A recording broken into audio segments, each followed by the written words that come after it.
Hey guys, it's Flex. So the M1 MacBook Pro has changed the game for entry-level editing computers, and what I mean by that is that there's simply nothing in the market that offers what the M1 MacBook Pro offers at its base. Just 8GB of RAM, the M1 chip, the base storage, no upgrade, nothing. Now, for a beginner to an intermediate user like me, the M1 MacBook Pro was more than enough power than I actually needed. But over the time, as my workflow became more complex, I'm starting to feel like my workflow is starting to catch up with the M1 MacBook Pro. When I first got the M1 MacBook Pro, I was using the Sony a7 III and the Sony a6400. Really amazing cameras. The footage from these cameras were very easy to edit. I was shooting with no color profile, and that's because for the most part I wasn't really interested in color grading. I mean, I'm not a professional now, but I'm way better than what I used to be back then, because right now I'm shooting with S-Log 3 on my Sony a7S III. Anyways, for the most part I was shooting 4K 24 frames per second and 1080p 120 frames per second for slow motion videos, and the M1 MacBook Pro felt like a very sharp knife, and the footage was like butter. Anyways, 4 months after, I decided to upgrade to the Sony a7S III. The Sony a7S III is a more technical camera. There are different type of 4K format on the Sony a7S III, but I feel like over the past couple of months that I've been using the Sony a7S III, the easiest 4K format in my opinion is a 4K XAVCSI. It's just easier to edit. Now the file size is large, but because of the fact that it's uncompressed, it's easier on my M1 MacBook Pro, at least when it comes to 24 frames per second. Now when it comes to 120 frames per second, it doesn't matter what 4K format you shoot on the Sony a7S III. The M1 MacBook Pro simply just can't handle 4K at 120 frames per second.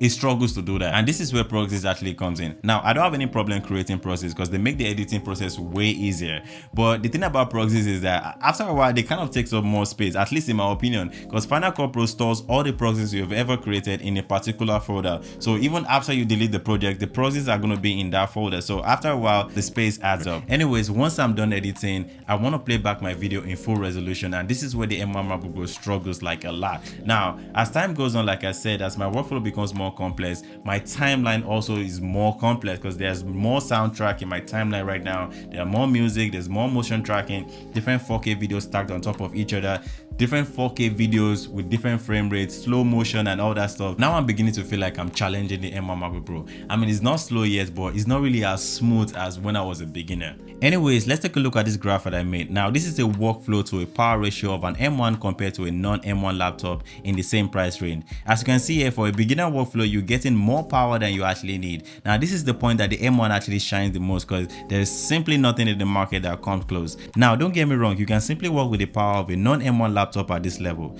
Now as time goes on, as your workflow becomes more complex, the power and speed starts to drop, which is kind of normal for most computers over time. Now at the professional level, the jump between the M1 laptop and the non-M1 laptop isn't really worth it. At the intermediate level, it's still considerable because the gap is still much. At the beginner level, like I said, there's nothing compared to the M1 MacBook Pro. Now I'm beginning to understand why some professionals did not switch to the M1 MacBook Pro despite the old hype behind the power and all that stuff, because their timeline is 100 times more complicated than mine. Now in the next 6 months to 1 year, provided that I'm getting better at making videos and my workflow is getting more complex, the M1 MacBook Pro won't be as exciting anymore. Anyway, speaking of excitement, I'm really excited about the next generation MacBook Pro and the MacBook Air that Apple is going to release whenever they release it. I'm more excited about that than the iPhone 13 or the iPhone 14. Wait, is it iPhone 13 or iPhone 14? Anyways, that's my experience using the M1 MacBook Pro for 7 months, moving from kind of a beginner to an intermediate. It's still an amazing computer. I'm still really enjoying this computer. Anyways, if you found this video informative, you want to consider subscribing